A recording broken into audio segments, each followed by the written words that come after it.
So let's see why dongle based authentication. First of all, no password is required.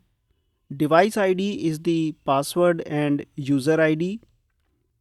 So unique ID of the device is the password and unique user ID. User can log in only from one PC. This is important. The main requirement, dongle has to be inserted into the PC or laptop.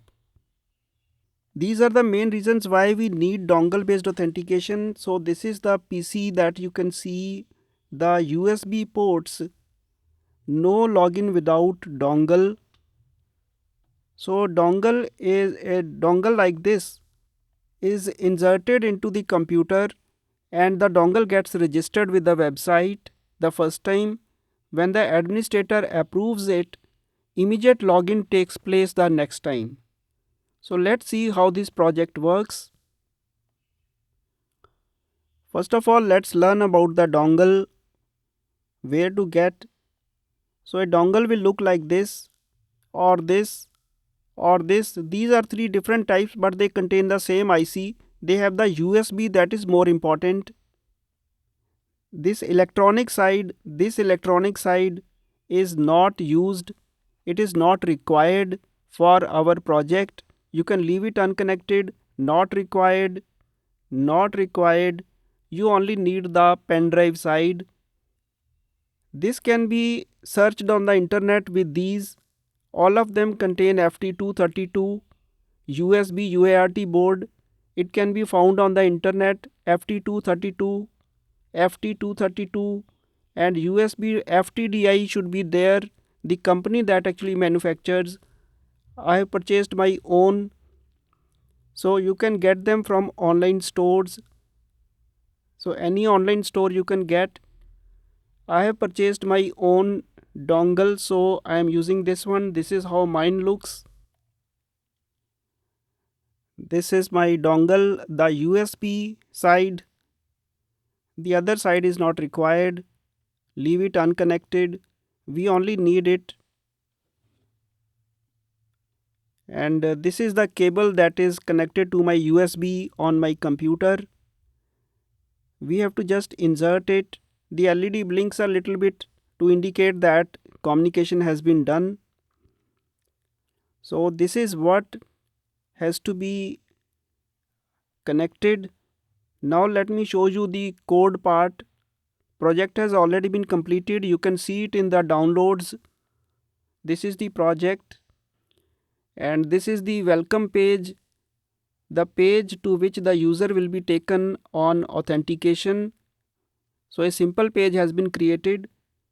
This is the login page. I'll move it to one side so that it doesn't disturb me.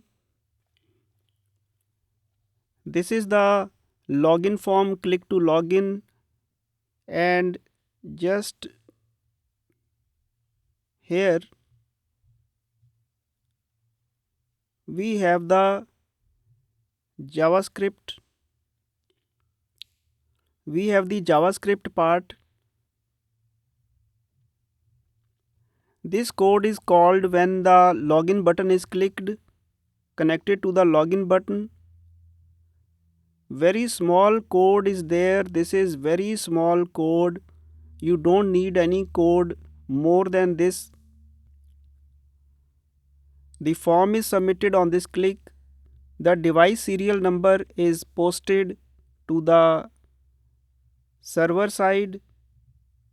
So this is the form that you can see, and in the program.cs file, these nugget packages must be added. I have collected them here.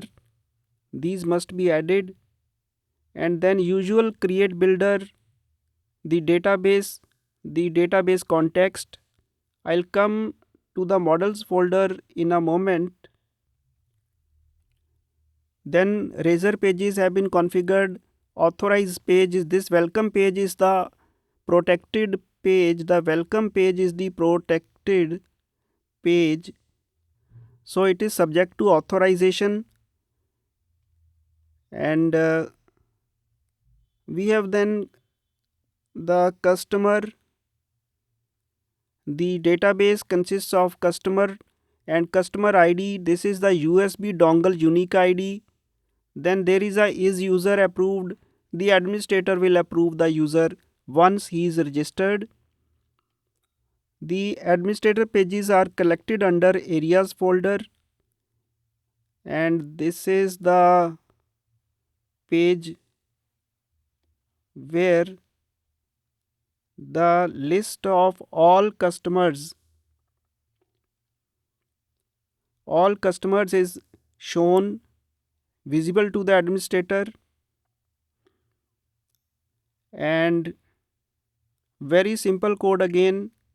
This is the loop that shows the table data. The toggle status function, so he can approve, activate, approve, or deactivate a user. So this is the basic administrator side. The backend code, the authorization has not been added to this administrator side to keep things simple. Usually it has to be protected, but I wanted to keep the things simple. This is the database, the list of all customers that is shown. And in the onGet method, the list is obtained.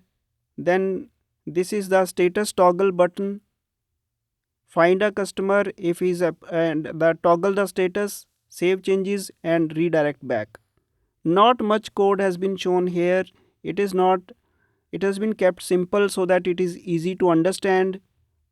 This is the, as I already shown, the login page, and let's see the class also, the backing class. This is the post that receives the serial number from the JavaScript click. Find the customer if he is approved, create identity and redirect to the welcome page. Otherwise, create or register the user, register and save changes and ask him to contact the administrator. So this is the programming part. You can see the downloads. Now let us run it. So this is shown. Let's suppose the user directly tries to reach the welcome page, then is sent back to the login page. You can see a redirect URL is shown. So this is the dongle already connected. Click to login, then the dongle is shown. Cancel. Now let me disconnect it. When I disconnect it and come back to click to login, no compatible devices found. The dongle must be inserted, and once you insert it, the dialog will receive that and click on connect. The dongle is registered and he says, please contact the administrator for approval of your account. So we'll close it and then open as administrator, close it, and now we will go to the administrator and there we will approve the user. So I will just add a slash to the admin area. This is the list of customers. This is the serial number, and click on activate. The customer is activated. You can make a better advanced page. I have just kept the things very simple. And now the user comes back and clicks to login. The dongle is connected. Click to login, and when he clicks connect, the login succeeds and you are logged in. So this is how the whole process works. It's quite simple. You can get the source code from the downloads. I'll close. Thank you.